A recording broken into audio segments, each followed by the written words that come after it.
Hello, and welcome back to the PNN. My name is Parker Taft. Continuing on from where we have left off on our Reflection Sundays, which asked you how you are going to implement your goals. Today, we are going to talk about how to stay committed to your goals, because I'm sure we've all felt it, as I know I have, that we start off usually gung-ho in committing to our goals and achieving them for maybe the first week, 2 weeks, and then we start to flag. Sometimes we don't see the results that we want. Sometimes life just happens to get in the way and we miss a couple of days. We make a mistake. We don't feel like we're achieving anything.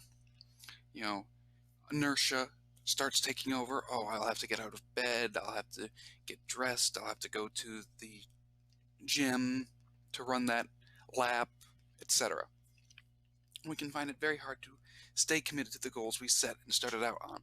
This is why so many people do not follow through on their New Year's resolution. But if you notice, most of the successful people in the world, actually, I'd say all, in one way or another, committed to their goals. And by committing to their goals and pushing through the tough times, the sloth, the inertia, they achieved what they wanted, their dreams, basically. The devil is in the details, they say, and the small things you do today will compound and can lead to great things or bad things in the future. It all depends. Success is not made overnight, contrary to popular belief. Let's think of an athlete. Arnold Palmer, because I was talking with a friend about golf recently. Arnold Palmer had to spend years and years in the minor leagues of golf, perfecting his putt and his driving before he even had a chance at getting at the PGA. LeBron James, rejected from his high school basketball team, had to spend hours and hours practicing shooting baskets and all different kinds, layups, three-point shots, stuff like that. And it was boring. It was dreadful. I'm sure that most days they probably didn't want to go out and do it, but they committed. They wanted to play golf and play basketball at a higher level, so they committed to working through the minor details, the stuff that most people would overlook. And by committing to their goals and working through, they were able to achieve what some could say miraculous work. So, let us get into it. So, the key to achieving any goal, success in any endeavor, requires discipline, hard work, perseverance, and commitment to any task at hand. Without these ingredients, nothing can really be achieved. Discipline, showing up every day, hard work, putting in as much effort to the best of your ability at the task at hand. It may be the most boring, stupid task there, but if it's important to achieving your goals, then there's a reason why it's there. If you need it in order to move on and get the next step towards your goal, then it's needed. You should apply your best effort to it. Nothing is created simply for the sheer stupidity of it, except for maybe painting rocks. And I think that's more to teach you discipline than it is hard work. But perseverance, the ability to stick in and day out, whether it's raining, whether it's raining, the sun is shining, the heat, the cold, willingness to stick with it, and then commitment. Basically meaning that the goal you're seeking to achieve, that end vision, that end dream, you are going with 100%. You are in all the way. You're putting all your chips on the table. You're not taking any half measures. That is the key to success in achieving your goals. That's why commitment is such an important part. So, maybe you're asking, well, why am I struggling with my goals? I don't think I'm overly lazy, self-indulgent, or weak. Well, no. We all suffer from, the occasional bouts of boredom, tiredness, just general malaise. It happens to the best of us. What separates the 1% super achievers from the rest of the 99% is they're able to work through and power through when they are struggling to stay committed to their goals. And there's many reasons why we fail to fully commit. Time, that is an important thing. Sometimes life is in the way, and especially if you're adopting a new goal or taking steps towards a goal, new steps towards a goal, you haven't fully evaluated and reevaluated how you spend your time, habits, etc. You can find that in your busy schedule, you can get caught up in the everyday hubbub of life, and you don't have the time to do it. So that's kind of basically an excuse, because we all are given the same 24 hours a day, but we all prioritize it differently. So you need to, whenever you're starting a work towards a new goal, a new habit, to reevaluate how you spend your time and your previous habits, time commitments, and see what is really important to your personal success and achievement, and what is really not. And cut out what is not, and try to limit it to the least amount of time consuming your day as possible. And then fill the time that you've freed up with tasks that work towards your goal. So, other ways you can fail to commit or not stay committed is you fail to set meaningful goals for yourself. They don't have any meaning towards you. You want to run a 4-minute mile. Well, why do you want to run a 4-minute mile besides 4-minute mile? Do you want to do a 5K? Do you want to ace like a physical exam? Do you want to be able to beat your cousin at the family reunion foot race? It has to have some deeper meaning to you. Many people set goals on the surface, but when you work your way down to the reason behind the goal, you realize that often that the goal itself has no meaning with what the reason is you created it for. So, say you want to run a 5K. So you set the previously aforementioned goal of being able to run a mile in 4 minutes. Well, running a mile in 4 minutes has nothing to do with being able to run a 5K. Your true want is to running a 5K, so you should set a meaningful goal towards that. Like, I want to increase my endurance, so I want to be able to run for 30 minutes straight. Not saying I'm going to run 5 miles within that 30 minutes, just that I can run for 30 minutes straight. Now that would be a goal connected with your 5K. Just saying run a mile for 4 minutes, it doesn't have a deeper connection with the main goal. It's just a surface goal, a superfluous goal. It'd be nice to have, but it doesn't connect in with what you really want.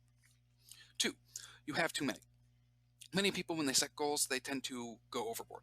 I know, I'm as guilty as any, and actually I'm in the process of going through and refining my goals down to 3 or 4 that I'm going to work on, because as Warren Buffett said, you list your top 20 goals, then you pick the top 3 or 4, and those are the ones you focus on. And then the top one, you take those 3 or 4, and the top one gets your first priority. Hands down.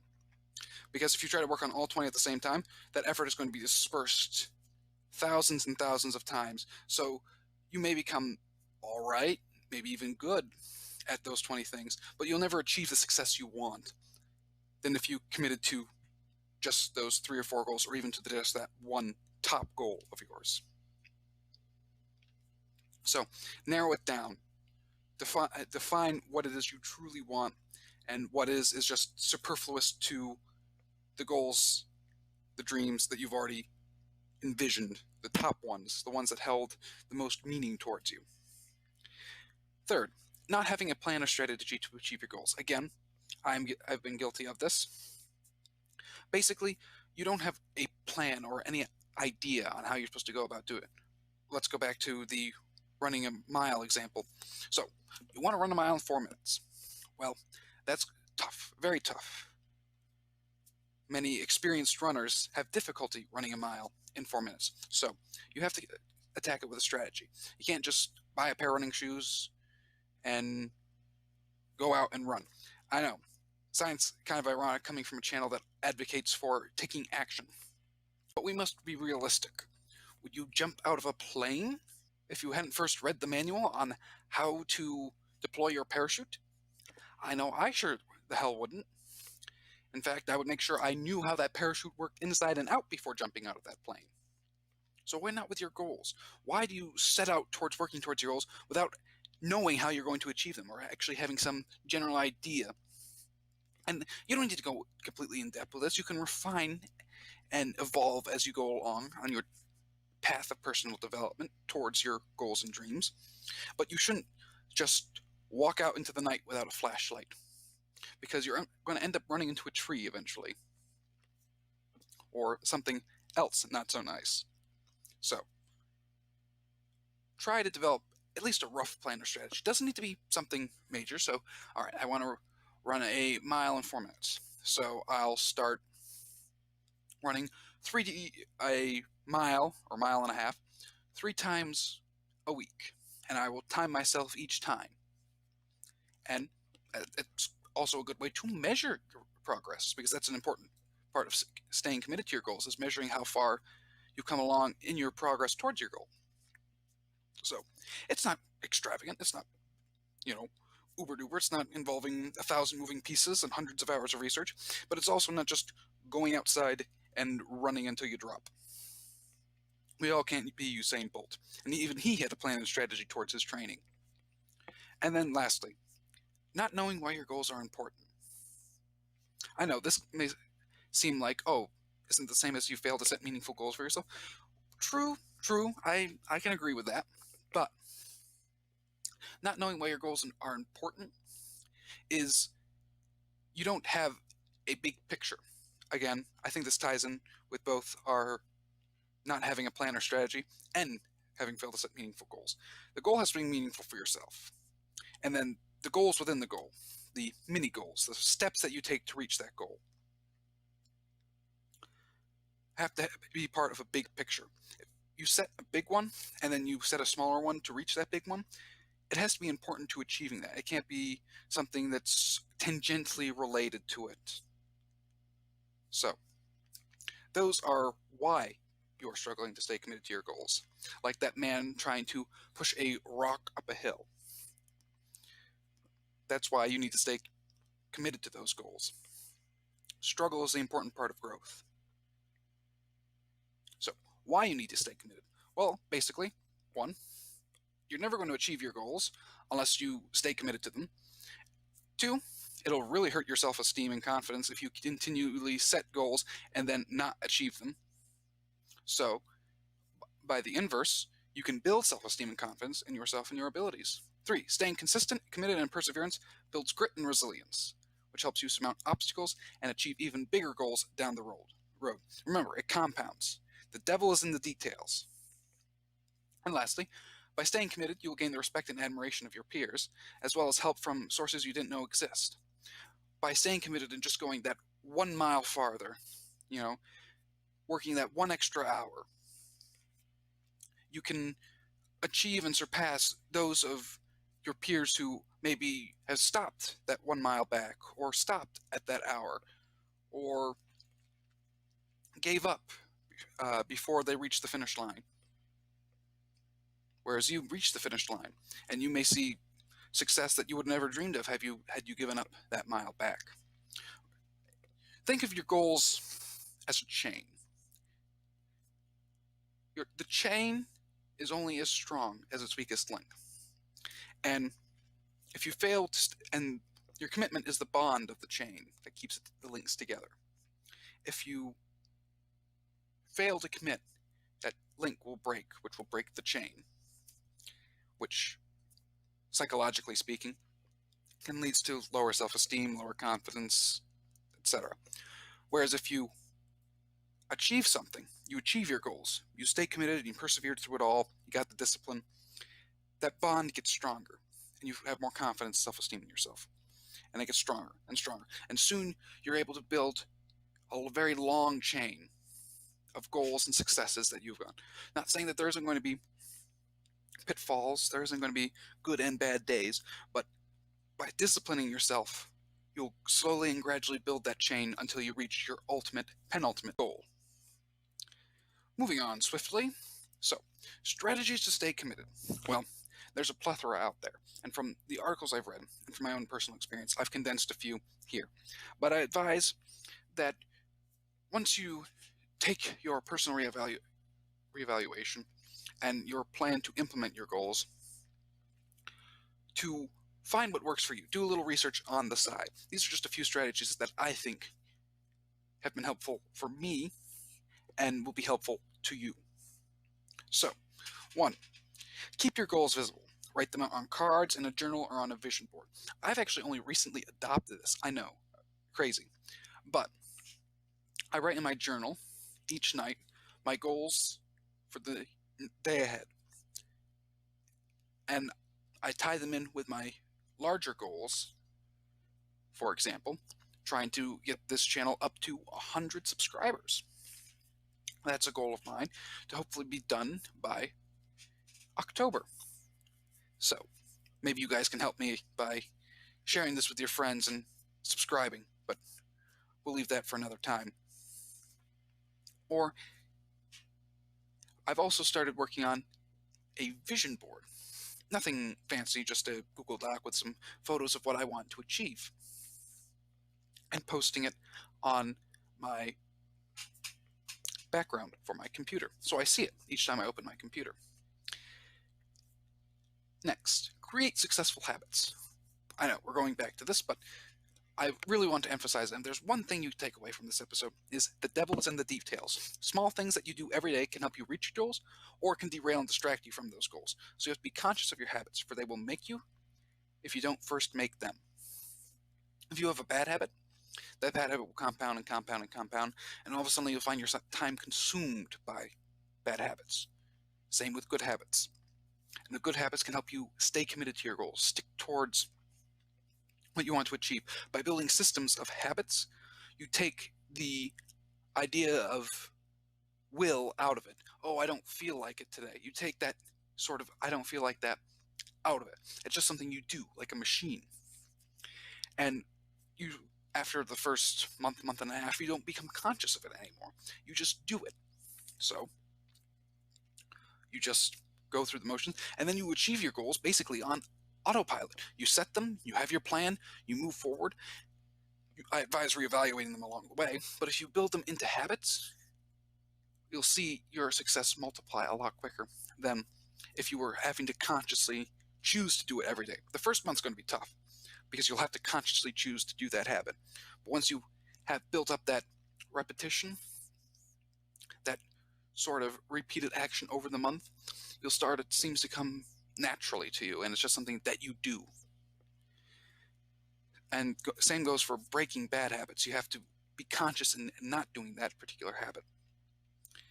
And then once the month, or 2 months, or 3 months come on, you'll see that you're relying on it less. You're remembering to do it, wanting to do it less, I should say, and it slips from your mind. Third, be accountable to someone, i.e. accountability partners. This can be a family member, a friend, heck, there you have even apps for it. Just someone who can check on you on a regular basis and see if you're committed to your goals, and can support you if you fail, and rejoice with you when you succeed. It's not meant to embarrass you or humiliate you. It's just supposed to give you someone to support you, to uplift you. Because many people, when they tell someone a goal, are more likely to achieve it because they don't want to lose face. They don't want to seem like they are lazy or not committed.